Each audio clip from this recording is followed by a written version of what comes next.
Toppers club IAS academy में सभी छात्र छात्राओं का स्वागत है। उत्तर प्रदेश लोक सेवा आयोग द्वारा जो पीसीएस की जो परीक्षा, जो मुख्य परीक्षा 23 सितंबर को होने वाली है, उसकी टेस्ट सीरीज लगातार चल रही है। और कल मैंने जो टेस्ट लिया था 6 टॉपिक वाइज, जिसमें 6 प्रश्न थे, उसका एक प्रश्न था उत्तर प्रदेश के प्रमुख लोकगीतों तथा उनकी विशेषताओं का वर्णन कीजिए। आज हम इस प्रश्न पर चर्चा करेंगे और यहाँ से अगर आपको कुछ कंटेंट मिलता है जो आपके उत्तर के लिए रिच हो सकता है, अच्छा हो सकता है, तो आप यहाँ से नोट कर सकते हैं। ठीक है, चैनल पर पहली बार आए हैं तो चैनल को सब्सक्राइब कीजिएगा और घंटी वाला बटन जरूर दबा दीजिएगा ताकि हमारे आने वाले हर नोटिफिकेशन की जानकारी आपको मिलती रहे। सबसे पहले प्रश्न की प्रकृति को समझते हैं, उसकी डिमांड समझते हैं। उत्तर प्रदेश के प्रमुख लोकगीतों और उनकी विशेषताओं का वर्णन कीजिए, ये पूछा गया यहाँ पर है। यानी आपको लोकगीतों के बारे में बताना है और विशेषताओं के बारे में बताना है। यानी लोकगीत क्या होते हैं, कितने प्रकार के होते हैं, ठीक है, इसका थोड़ा सा जिक्र करेंगे और उसकी विशेषताओं को लिखेंगे। और ध्यान रखिएगा, जब आप इस तरह से प्रश्न लिखते हैं लोकगीत में, तो अगर आपका ग्राफ या कोई मैप बनाते हैं तो उससे आपका उत्तर ज़्यादा प्रभावी दिखता है, आपकी उत्तर पुस्तिका पर है। चलिए,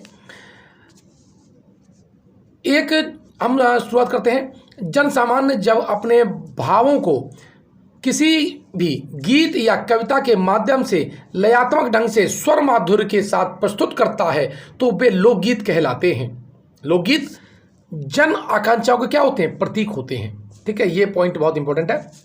अब यहाँ पर आप परिभाषा दे सकते हैं, तो यहाँ 3 लोगों की परिभाषा मुख्य शामिल की गई है और ये है, पहले है पेरी के अनुसार, तो लोकगीत आदिम मानव का उल्लासमय संगीत होता है, जबकि गिरजा माथुर के अनुसार लोकगीत जीवन की सामूहिक चेतना का फल होता है।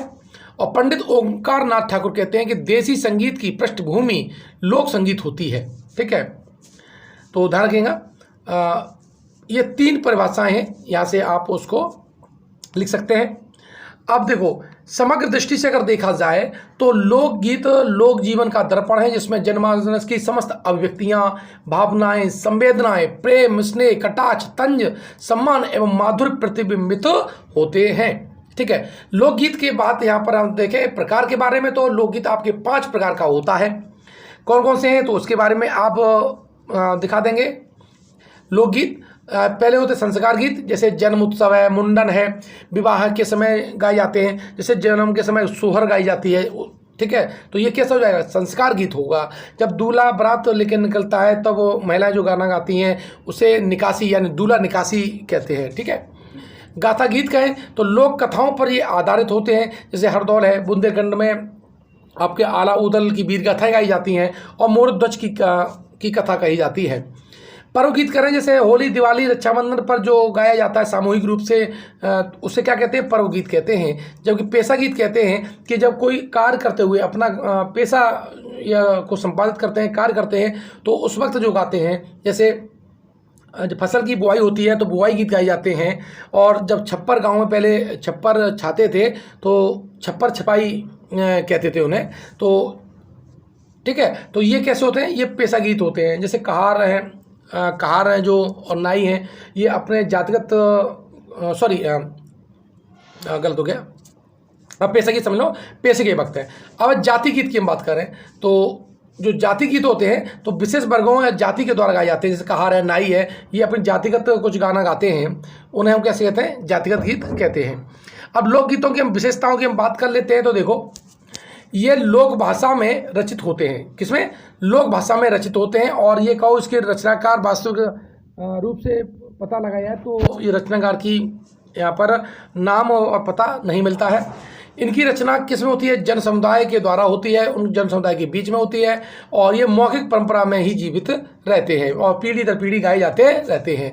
ये लयबद्ध होते हैं और इनकी भाषा कैसी होती है, स्थानीय होती है और इनमें पीढ़ी दर पीढ़ी संस्कार निहित होते हैं। तो ये क्या होती हैं, लोकगीतों की विशेषताएं, जिसे आप लिखेंगे।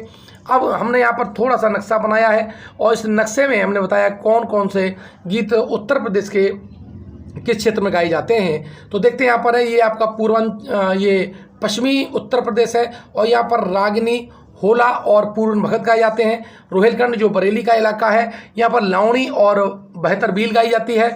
और जो अवध है, अवध में कव्वाली, ठीक है, संस्कार और नखटा गाई जाती है। पूर्वांचल की हम बात करें, ठीक है, तो पूर्वांचल में हमारा चैता, ठीक है, कजरी, झूमर, बिरहा, सोहर और कहरवा गाई जाती हैं। बात करें बुंदेलखंड की, बुंदेलखंड बहुत महत्वपूर्ण है आपके लिए। और यहाँ पर हरदौल है ना, पनबारा, ईसरी बाग, सेहरा, आला, फागे, गारी, ये कहाँ के, ये आपके बुंदेलखंड के हैं। और ब्रज की बात करें तो यहाँ पर झूला, होरी, लांगुरिया और रसिया, विशेषकर रसिया आपको लिखना जरूरी है।